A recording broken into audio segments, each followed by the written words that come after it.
Because sometimes he was also looked upon weird. Yeah. But for him, Especially at the time. Now, I'm sure nobody looks at him like this, but at the time. Yes. Now it's, Wim Hof. Wim Hof, you changed my life. I love you. And Laura and Isabelle Hof, the daughters of the legendary Wim Hof.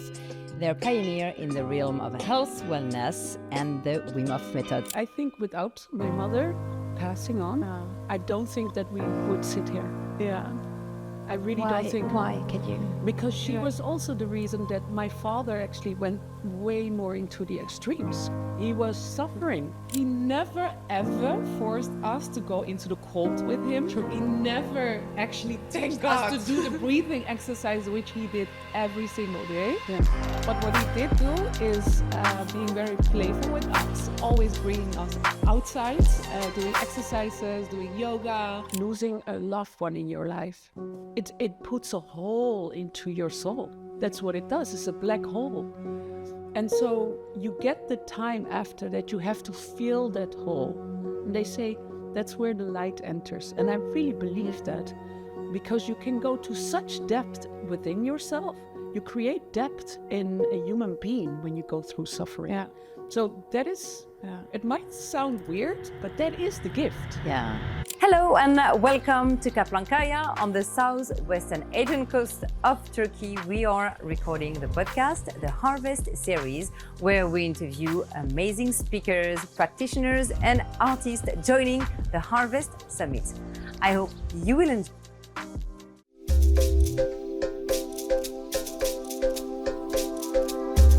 Welcome to the Harvest Series podcast. We are in Kaplankaya and we have a special episode featuring Laura and Isabelle Hof, the daughters of the legendary Wim Hof. They're pioneer in the realm of health, wellness, and the Wim Hof Method. Join us as we delve into their unique experiences growing up in a household shaped by their father's groundbreaking teachings, their personal evolution with the Wim Hof Method, and their roles in carrying forward its legacy. Hello, Laura and Isabelle. Hello. Hello. Welcome. Thank you for having us. Thank you so much. Amazing setting here. Do you like the setup? Oh my God, yeah, you should see outside. That's good. Who's the eldest? Oh, what do you think is Wait a the minute. oldest? You choose first. Afterwards. Question. We always let the other one choose. So what do you think? You look twins. Yeah, there's no right answer, right? There's a right answer. You're probably the eldest. Yes. Okay, yes, I guess yes, right. yeah. More playful. But fantastic. Yeah, but only with 2 years. Yeah, with 2 years. Yeah, so there's not a very big difference. Of course, when you're very young, the difference is huge. But when you grow up and you're a little bit in your 30s, you have no difference anymore. The difference just reduces when you grow.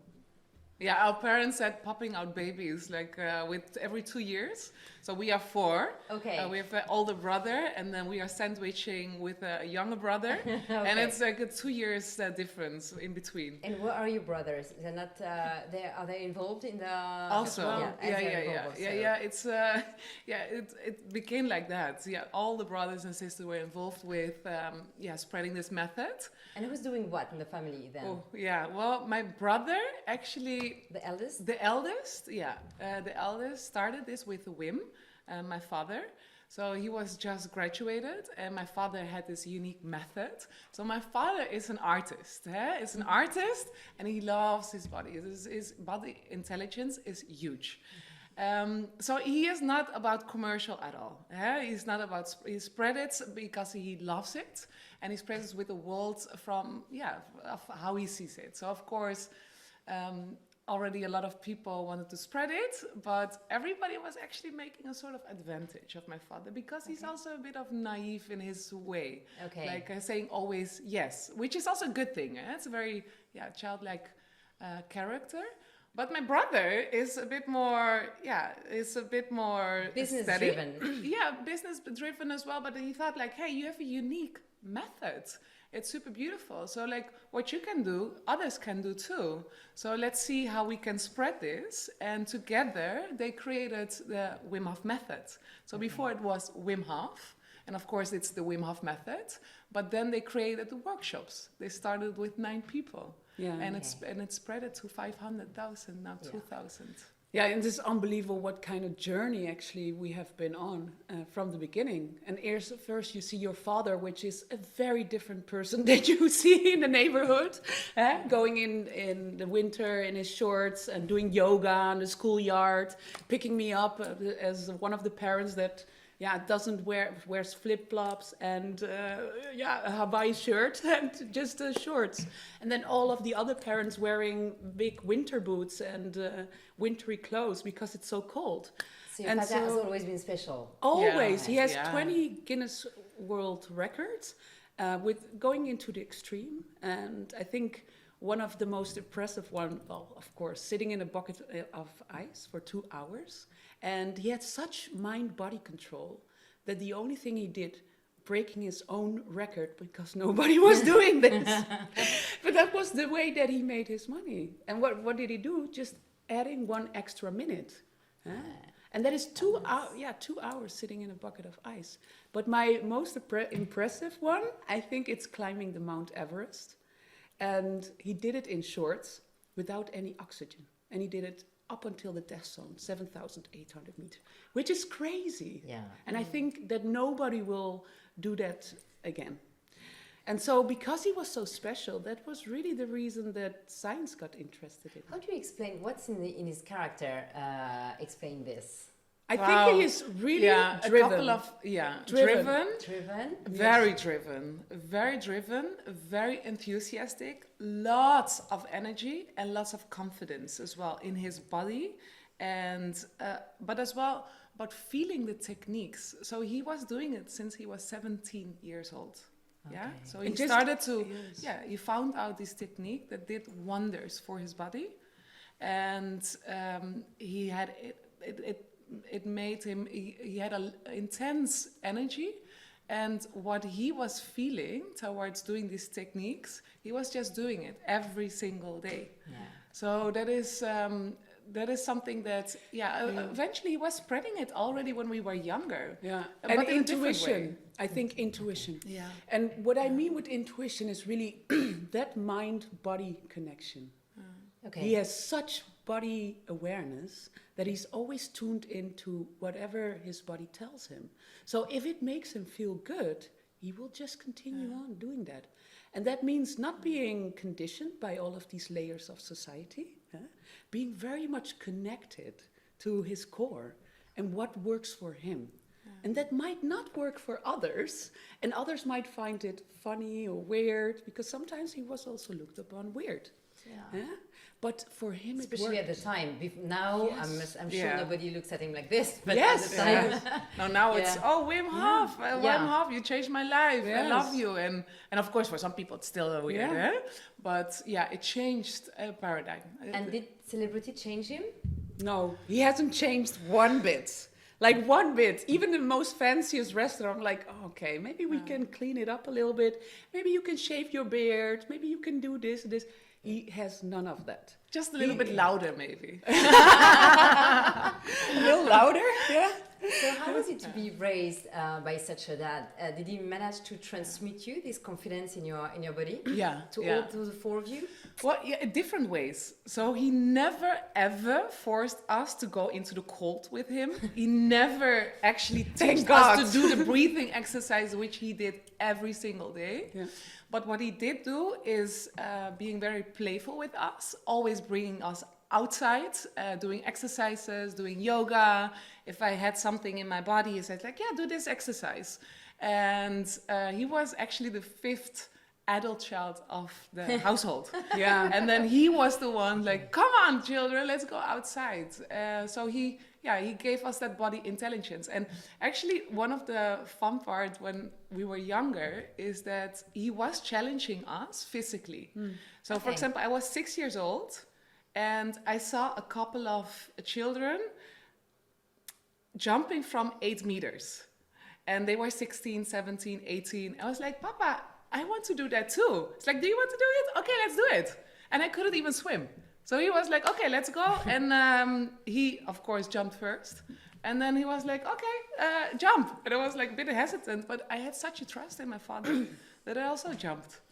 And then it was, so that is the body intelligence, also the trust in the body. Trust, major theme. Okay, and I guess it led also by example when you have an adult figure doing trusting his body, like it's easier for you to replicate. To replicate it. And just do it. Yeah. So not thinking about it, not negotiating with yourself before you do something hard. No, you just go fully in.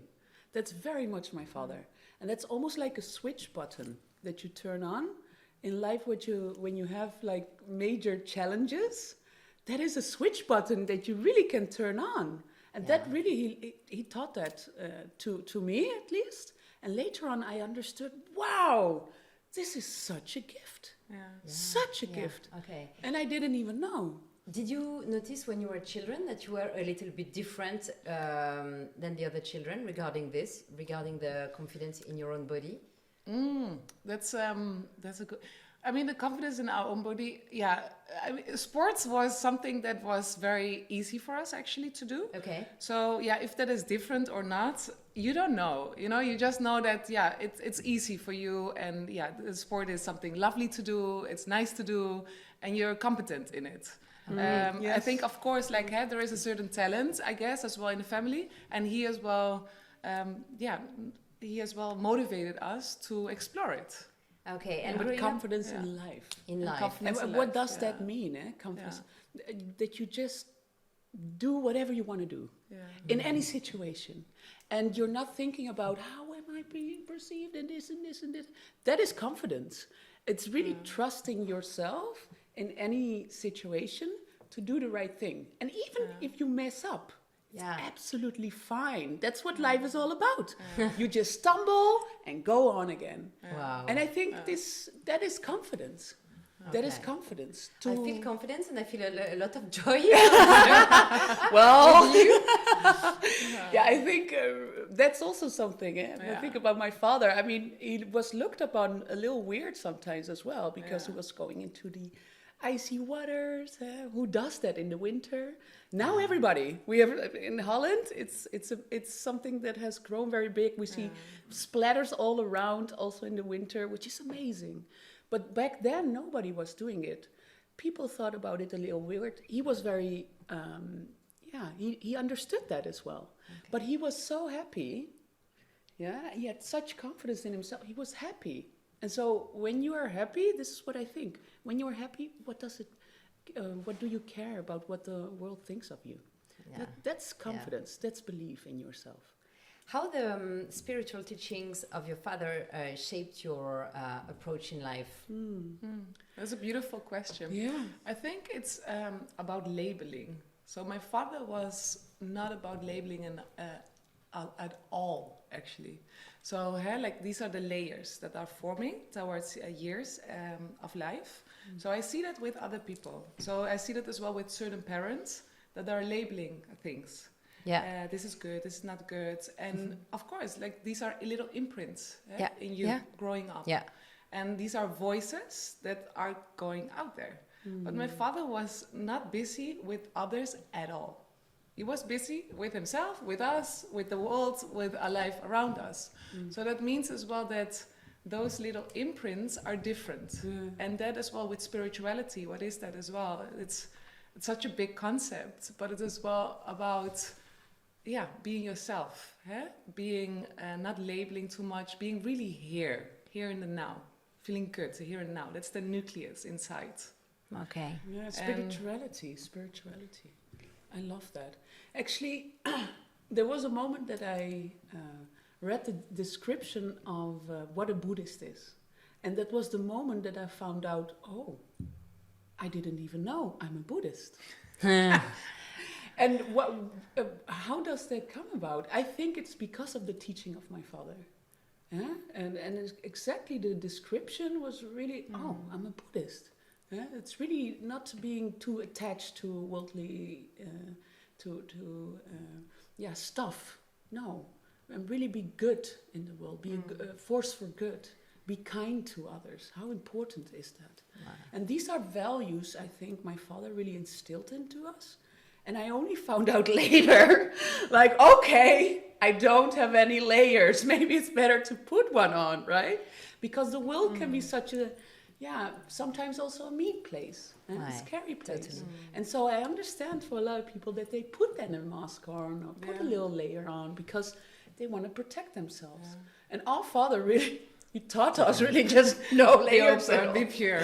Completely without layers. And that, it's beautiful, but that's really only then. And yesterday we had such a beautiful singer in the night. Oh, wonderful! Oh, Yes, wow. yeah, Face Soul, yeah. Wow. Oh, I loved him too. Amazing. Yeah. But he talked about embracing the good and the bad. Yeah, And touched if me you too. don't- It Yeah, touched me. yeah. It touched me because we are everything. Yeah. And that's really embracing almost like the imperfections of that inner child, maybe of Yeah. us. And when we do that, we're really embracing ourselves, carrying ourselves in the world. And I think when we do that, we feel supported. And we are supported.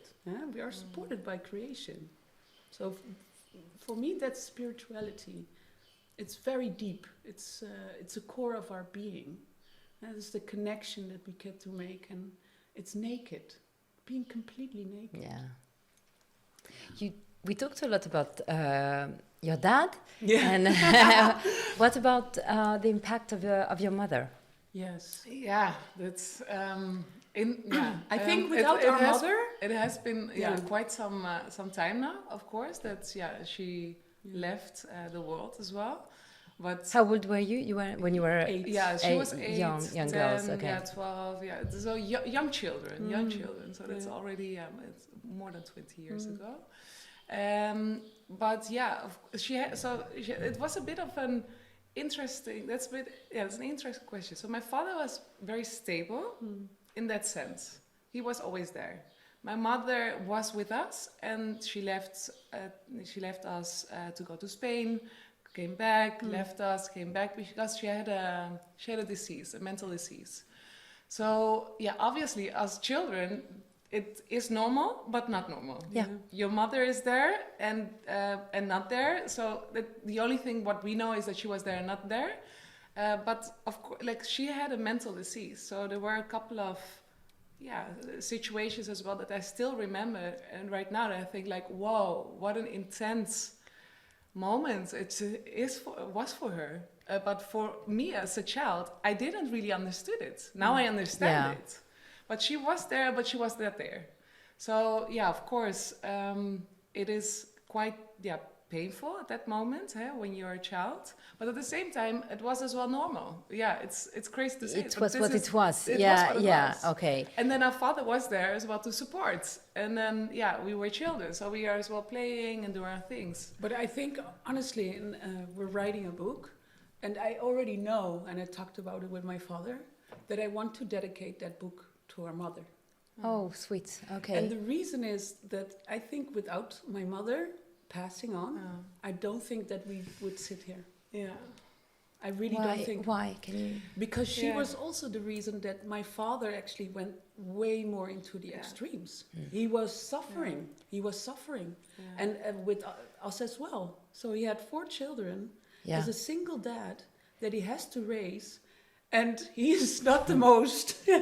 He's like also a child in some ways. So it was a lot. So he had to step up. For him, I think the cold, going into the extremes, it was a way to deal with the suffering, because it was a way for him to still the mind, the thinking mind, the suffering mind, the suffering. And when you go into the extreme, really the way that he tells it is the cold healed me. Wow. My children made me survive, but the cold healed me. And I understand that. When you go into the cold, there's something happening with your whole mechanism. The mind quiets down, you feel much more connected, you think clearly again. And so it was a way for him, really a great tool to go through that suffering in a more balanced way. So I think without my mother passing on, we wouldn't sit here. He also says it. I mean, he practices already the technique since he's 17. Yes. But it was since my mom died that he went really into the extremes. Yeah. That's absolutely beautiful what you just said, the two of you, and I'm sure you had like a lot to process and to heal from also. Yes, absolutely. I mean, it's your mother. Yeah. And what is a mother? A mother is unconditional love. It's unconditional love. And a father, our father, had to take that role on as well. Unconditional love, which he did great. He did a by good the job. way. He did a good job. He did a great job. He already did it before as well. Yeah. Okay. So he was the Okay. mother and the father, and my mother came and then went. Yeah, he did. No, and in such a dramatic situation, he also passed you joy, which is not obvious. Like sometimes you can carry like a lot of sadness and transmit it, and apparently, I mean, Wow. that took time, of course. It's not like, okay, in one day everything is processed. But that's a very interesting as well in grief, grieving. Yeah. First, grieving is all about emotions. The emotions are very big. It overwhelms you. Yeah. So that is like crying, busy with that. And of course, and at such a young age, it's traumatic. So that kept on going until, I was 20. But then I realized you have the emotions, you have the thinking. Yeah. Then the thinking comes from your mom, the emotions come. Of the emotion is there in the thinking. But now I really can feel and think about her and not being super emotional. I can still grieve, I can still shed a tear. Yeah. But it is attached, it's processed. I think suffering for anybody that goes through a traumatic event, like losing a loved one in your life, it puts a hole into your soul. That's what it does, it's a black hole. And so you get the time after that you have to fill that hole. And they say that's where the light enters. And I really believe that. Because you can go to such depth within yourself. You create depth in a human being when you go through suffering. Yeah. So that is, it might sound weird, but that is the gift. Yeah. That is the gift. You don't stay on the surface. You have to go deep. Yeah. In order to deal with it, you have to go to deeper levels of yourself and find yourself back, and then go back to the surface. Yeah. Take a breath of air and survive. And so for me, suffering in some ways, yes, you always have to flip it around as well. There are reasons why things happen in your life. Yeah. Everything has a reason, has a purpose. And it made you grow. Yes, for sure. Okay. Yeah. All the suffering, like it makes you grow eventually. Yeah. And as well, so my mom, I was 10, but of course I was at 10. But through the years, everybody will deal with some kind of suffering. Yeah. It's a disease, or losing a loved one, or not reaching what you want. Everything can be possible. Yeah. But eventually, that energy that is coming from suffering, if you canalize that and bring it into something different, so for example, creativity, so it can be such a great force for other things. Well, the best love letters or love songs are created when you are really suffering. Yeah, true. You know, those are the best ones. Yeah. It's not when you're like, oh, only happy. No, it's like when that song... hits, what is that? It's because there's depth to it, totally. And they can reach you in such a deep level because you also went there. And so suffering, it's such a creative force. It really is. And Rumi also, they talked about it yesterday as well, that suffering is really, it's a sort of a way to creation. Without suffering, no creation. Without friction, no spark. This is how the universe works in some mysterious ways. Talking about suffering, and thank you for sharing this, you're also planning to make me suffer tomorrow or after tomorrow. We're going to try to organize this. It was not my plan. We love to make people suffer. I've never made. I put my in my gym in Barcelona. There is like cold bath. It's not like ice bath, but it's like there is a bit of always all the time a bit of ice, but it's not so cold and it's very low, so I can only put my feet and just leave after 10 seconds. So, but we're planning to do if we manage to do that between interviews and with your schedule to do an ice bath. Can you explain to me what's gonna happen to me? to you. To me. So so normally, the method, it's a method. So the cold What are is the pillars? cold. Because so we there are- only know the ice bath, but it's more than so, this. So I hope we have enough time, because what we want to do is, well, before the ice bath, to prepare you. Yeah, there are a couple of things that we can do to prepare you. First is mindset and breathing exercises. So we do breathing exercises. These are very intense breathing exercises before going into the cold. The breathing exercise, what it does, it prepares you. It brings all the layers, all the thinking, mind away. Okay. And it prepares your mindset to a can-do mindset. Yeah, like I can do. What it also does is it increases the pain tolerance. Okay, yeah. So it will be more manageable. So that's why we really do the breathing exercises before going into the ice bath. Yeah, if you're already anxious and then you go into a stressor, it makes it extremely stressful and sometimes overwhelming. Yeah. It's the same how we deal with stress in our lives. When you are relaxed and then the outside stress comes, you're able to respond better. Yeah. And so we want to make sure that people start going into the stressor first with the right state of mind and body. And we do that with the breathing exercises, making sure that actually the pH goes up, so levels of 7.8. Also decouples the pain receptors from the temporal receptors.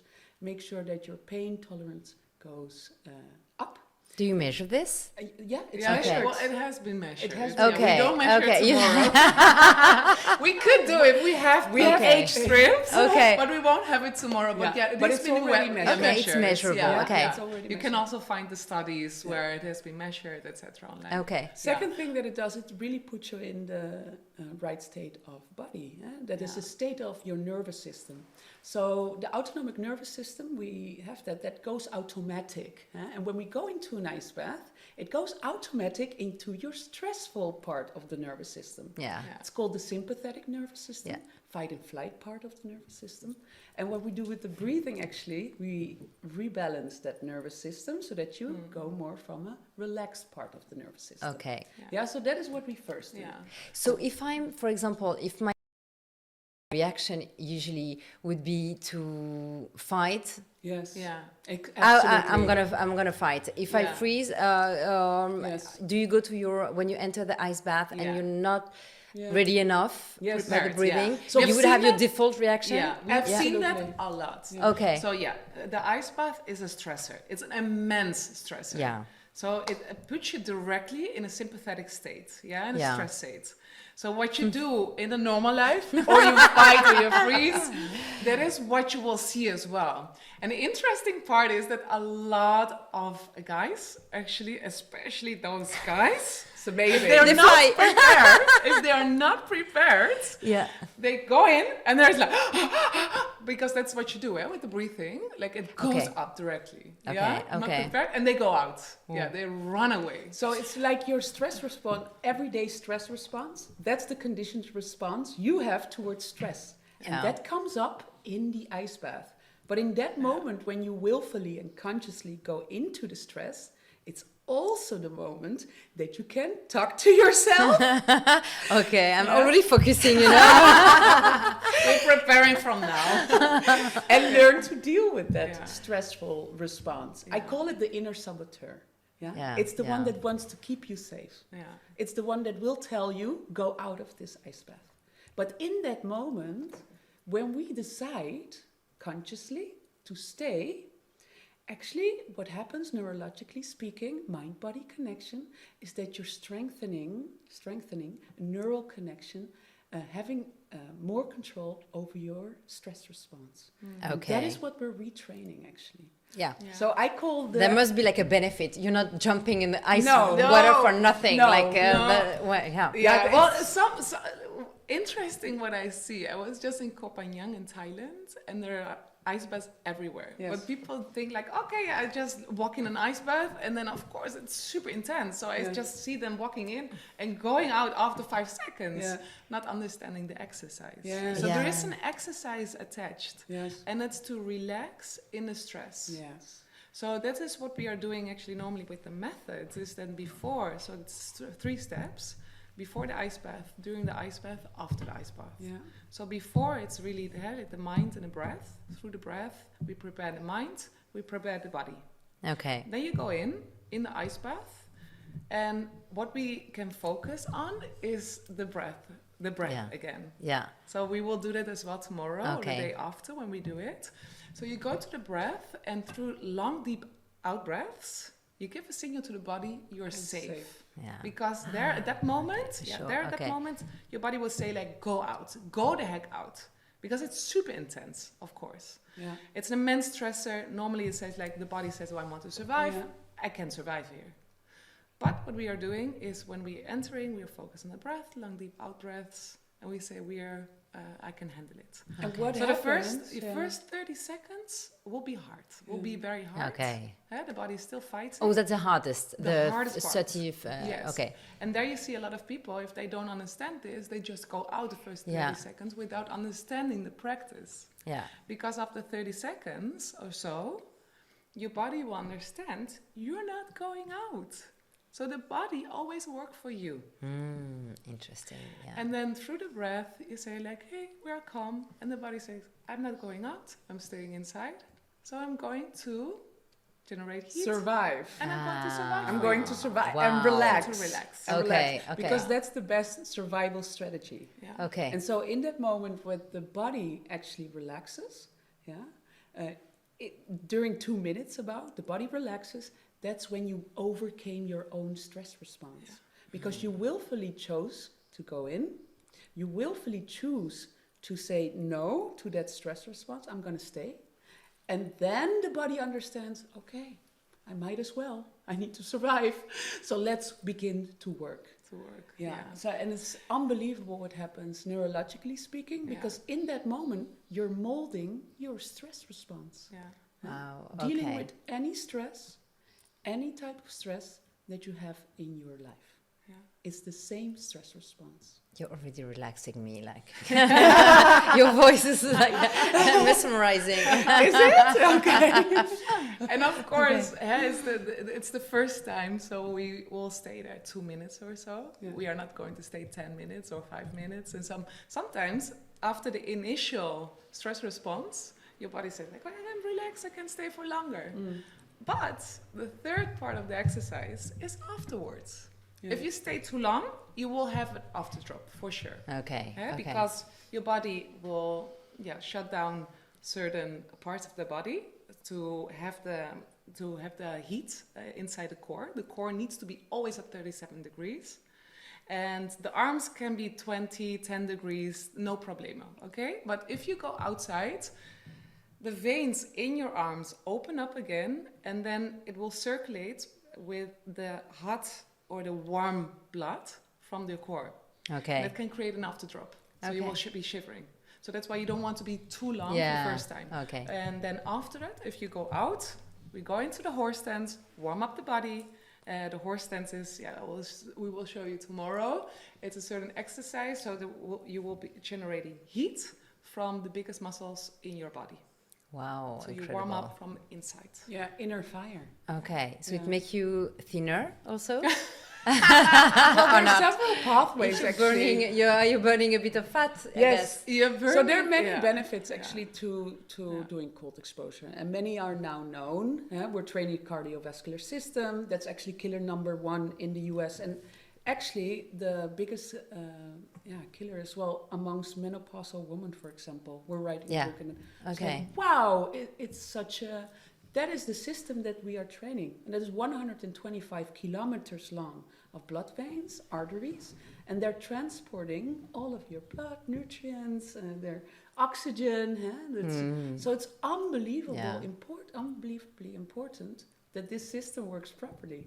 Now, all these little veins and arteries, they have little tiny muscles, and when we go into the cold, this is the little muscles that we are training. Yeah, it's a complete inner body training, I would say. That's the infrastructure. Inflammation goes down tremendously. That's the second one. And yes, with regards to fat, a lot of people want to use it for fat burning. And I can attest to that, especially in the community. Yes, we have a lot of people that say, oh my God, a side benefit is that I lost weight. Okay, but it's not the number one goal. There are different pathways for it. So It one depends, of course, on you as well. Yes. What is your goal? What is Why your do you goal? want to do ice bath? Yes. There are multiple Yes. benefits and there Yeah. are multiple goals for you to take ice bath. You have to know why you want to Okay. do it. Why Yeah. do you want to engage in this practice? Yeah. Because it is a hard practice. Okay. And But your metabolism goes yeah, up tremendously. yes, yeah. We've started also Yeah. with studies, so metabolism goes Yeah. up.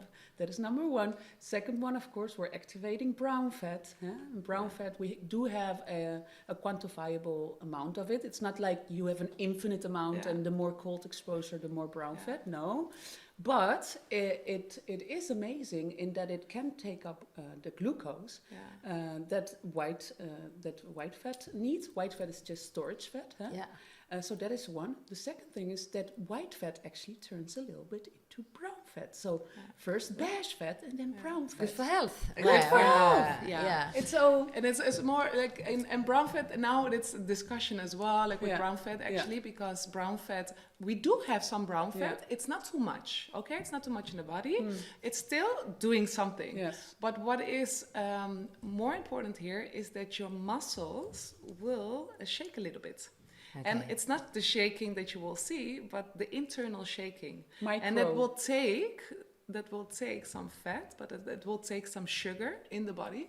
So insulin sensitivity will be better as well. So Yeah. this is amazing for people Yeah. struggling with that. Okay. It's actually with a lot of people in the Western Diabetes society. too. Yeah, It's very good Very for good. people with Yeah, yeah, diabetes. And what Laura said, it increases your metabolism for Yes. sure. You're as well. After 1 hour after an ice bath, you will be hungry. That's for sure. Ah, good. Okay. that's for And can it be dangerous for some people, and Yeah. for whom? Yeah. Yes. You have to be very careful if you have hypertension. Hypertension is something that we're doing this for years. So of course, like we get feedback as well. We would say to some of the people, don't do it. This is not the Yeah. practice for you, because it is such a strain on the heart. So if you have hypertension, your heartbeat Or goes heart up. problems? Yeah. Okay. Or heart yeah. problems. So with some people would say like better not. There are some contraindications that we have. So heart problems, always discuss with your doctor. Hypertension, definitely discuss with your doctor. It's now a contraindication for us. And and some Pregnant women, I guess. of course, pregnant woman. Yeah. Well, actually, with pregnant women, I did it when I was pregnant. Really? Yes. Okay. But we won't say. So it depends on the Because method. you were trained. Yeah, okay. I was trained, and then I didn't do it the first 3 months because pregnant woman also, if you're trained, don't do it the first 3 months You want to put because stress on the body. Okay. yes, and the most miscarriages, 10% of the miscarriages happens in the first trimester. Yeah, so be careful there. Pregnant woman, don't do the breathing exercises, but the cold exposure, I did it until I was 9 months pregnant. Wow. in some ways, what is the baby feeding from? From the mother, of course.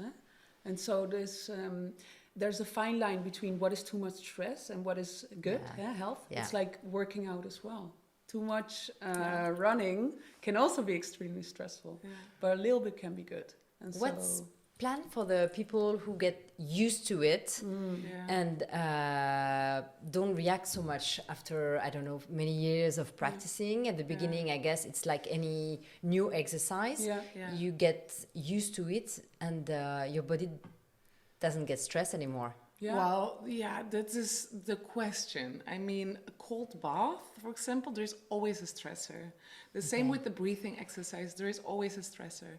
And of course, actually, it is a beneficial thing as well if you don't react too much on that hormetic stressor. Okay, it means Because like you did the work. Okay. Yeah, there is a stress management. Like Okay. you're engaging in a practice Yeah. to increase the stress management. Okay. So you're better equipped to deal with stressors during daily life. And I mean, you don't need to be Wim Hof. You don't need to be 2 hours sitting in an ice bath. You can, but you don't have to. I think first is really understanding why do you want to do it? Because there are different reasons for many people. Some do it for the mental benefits, that you can really beat your inner saboteur.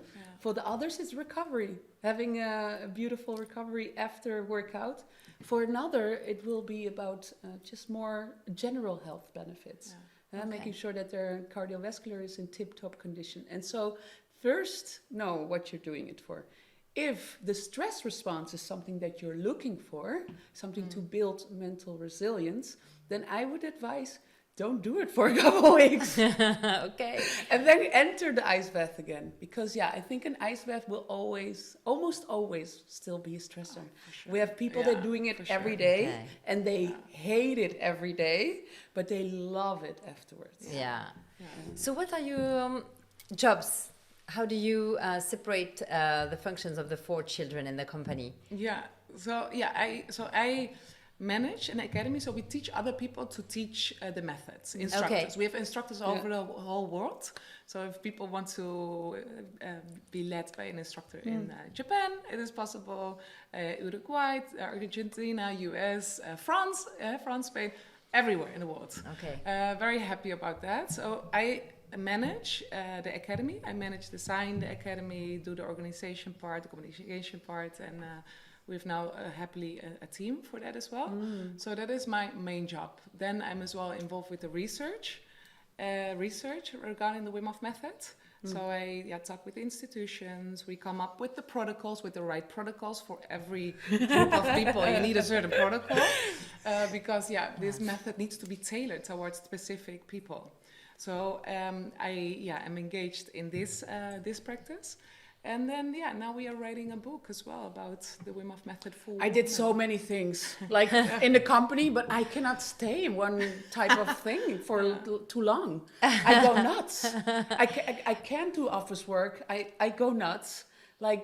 So I've did many different type of jobs, actually, also in the company. Really assistant. I did more the...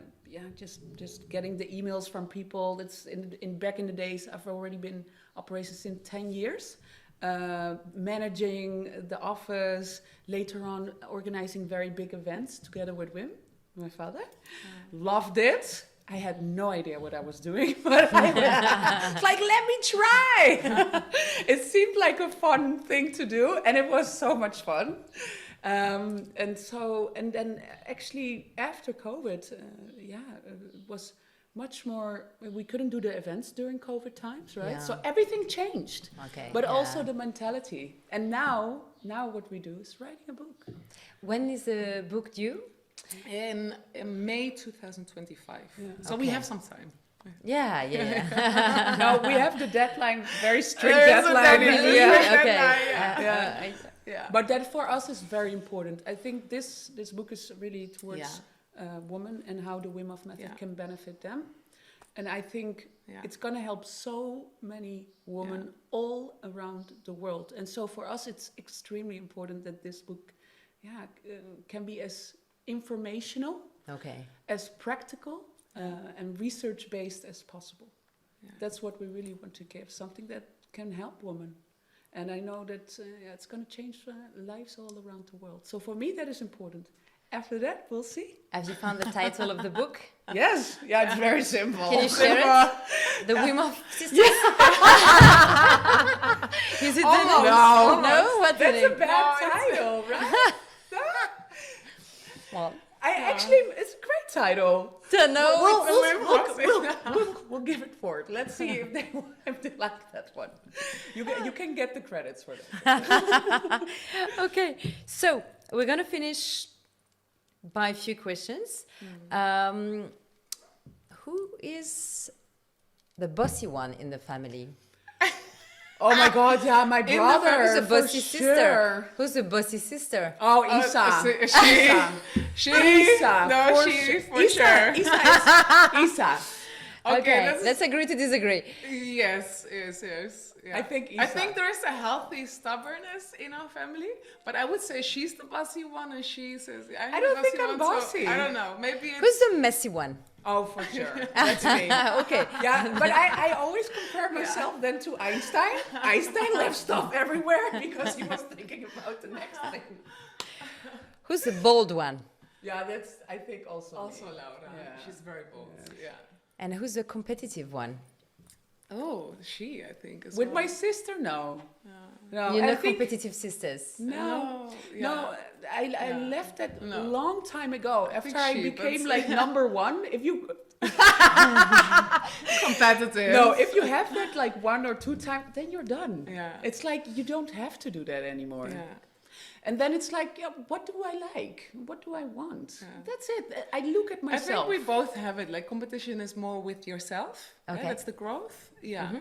But competition, yeah, I More think challenge. Where Yeah. I think our philosophy in that is the same. Like I'm not competitive with others. Yeah. I'm very competitive with myself. Yeah. Not even. And I'm like she- very compassionate towards myself. Like, no worries, Laura. You don't have to compete. It's all good. In a good way. Yeah. We Yeah. can do it in a good way, healthy way. in a healthy way. Yeah. Thank you so much for talking about healthy lifestyle, health, cold, dealing with the pain. Yeah. I think that's something we can, that could be also a title, I think, for the podcast or for the book. But I think, you bringing joy in any situation and sharing your family adventures. So I really appreciate this interview. And I hope you're going to be nice with me tomorrow or after tomorrow. Let's make her suffer. No, I'm just kidding. But, You're gonna have a but great time. I do like this. This was as well from the singer, and Yeah. it's really true and really true. Yeah. After hardship comes ease. And also, always, I like this one. Hard choices, easy life. Easy choices, hard life. Yeah. Yeah. Think about it for tomorrow. Thank you. Okay, I'll sleep on that. Thank you, thank you, the two of you, Laura, Isabelle, and it was a pleasure to have you on this podcast. Thank you. Thank you. Our Thank you. pleasure. It was Yeah. amazing. Thank you. Thank you.